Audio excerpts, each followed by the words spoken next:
Hi everybody, my name is Firefighter Derek. I'm here with a familiar face to probably most of you, our buddy Sparky, coming back to give me a hand in the kitchen today for this episode of Firehouse Snack Time. We're going to show you how to make a quick and easy, super simple snack that you can make at home and enjoy. And then we'll follow that up with some kitchen safety tips for you. Because we always want to make sure we're being safe while we're working in the kitchen, because there's a couple different things that could hurt you if you're not looking out. So first off, we're going to want to wash our hands with soap and warm water, 20 seconds. Make sure we get all the mud and dirt and stuff off our hands if we were maybe out digging out in the yard or something.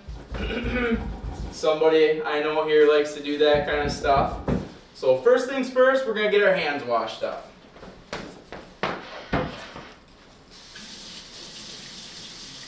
You better use soap, Sparky.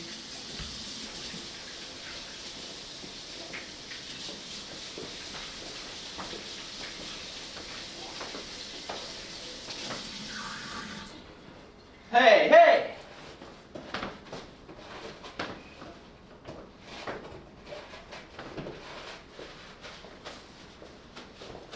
Another thing that you always want to make sure to do before you start working in the kitchen is ask permission.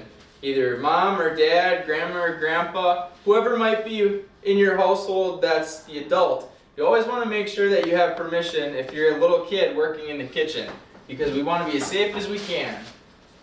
Yep, see, sometimes I can get a little messy in the kitchen myself, so that's part of the reason why I brought Sparky in today, to help keep an eye on me.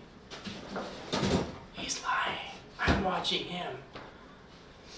So today we're going to make our Engine Company Energy Bites. Super simple, only 4 ingredients that we need to make them. We're going to start off with 1 cup of oats. Perfect. Half a cup of creamy peanut butter. Don't eat that. We need that for later. Half cup of chocolate chips. Sparky doesn't like chocolate. It doesn't really agree with him too well, but it's definitely good for us to eat. And then last but not least, 1/3 cup of honey.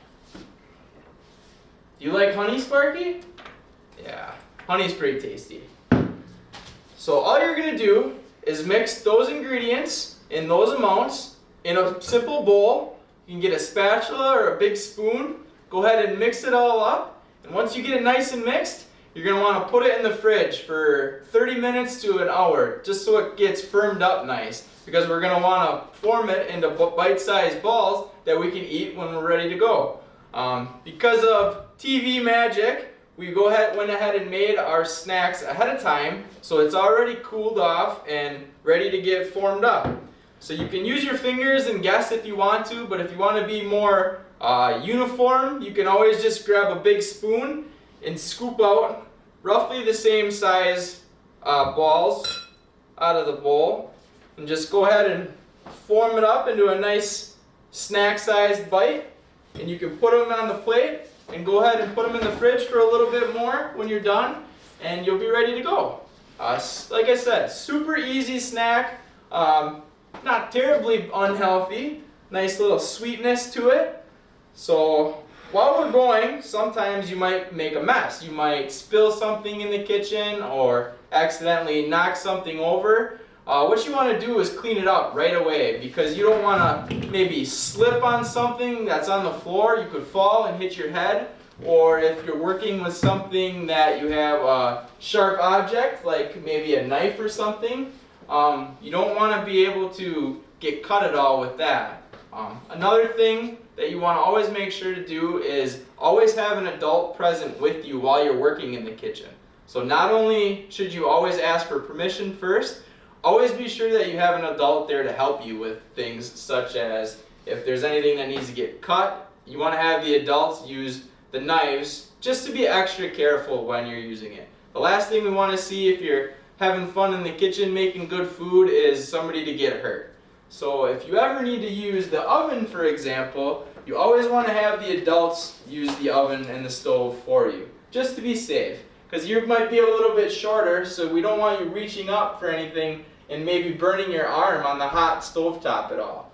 So if we're going to use the stove, we always want to make sure to be mindful if there's any pots or pans on the stove at all, that we have the handles always turned in over the counter or all the way to the back of the stove, because we don't want to have it hanging off the front of it and have somebody walk by and maybe bump it with their hip or their arm, and they could knock the hot pan, and whatever is in the pan is going to be hot too. We don't want that to fall and spill all over the floor or all over yourself, because that could create another one of those slip hazards that we were just talking about too.